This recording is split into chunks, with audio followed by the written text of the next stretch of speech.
নবগ্রাম ব্লকের অন্তর্গত নারায়ণপুর গ্রাম পঞ্চায়েতকে মডেল গ্রাম পঞ্চায়েত হিসেবে গড়ে তুলতে এবং প্লাস্টিক মুক্ত পঞ্চায়েত ঘোষণা করতে বিশেষ উদ্যোগ পঞ্চায়েতের।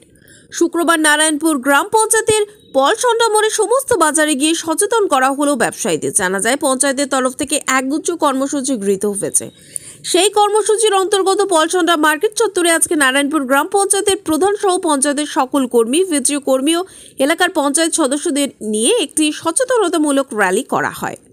শুধু বাজার নয়, এলাকার স্কুলগুলোকে পরিষ্কার রাখতে স্কুলের ছাত্রছাত্রীদের সচেতনতার বার্তার পাশাপাশি শপথ গ্রহণ করা হয়। র্যালি করে ব্যবসায়ীদের জানানো হয় প্রত্যেক দোকানে ডাস্টবিন ব্যবহার করার কথা এবং উক্ত ডাস্টবিনে প্লাস্টিক আবর্জনা যাতে পঞ্চায়েতের দেওয়া গাড়িতে ফেলা হয় সে বিষয়ে অনুরোধ করে তারা। পঞ্চায়েতের তরফে জানানো হয় নিয়মিত আসবে আবর্জনা পরিষ্কার করার টোটো গাড়ি, তারাই নিয়ে যাবে আবর্জনাগুলি।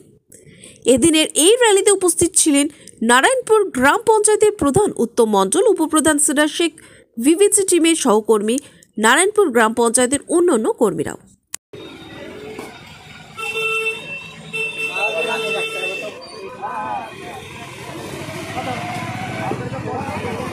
বর্জ্য পদার্থ এবং প্লাস্টিক যেখানে সেখানে ছড়িয়ে ছিটে ফেলবেন না, নিজ নিজ ডাস্টবিন ব্যবহার করুন।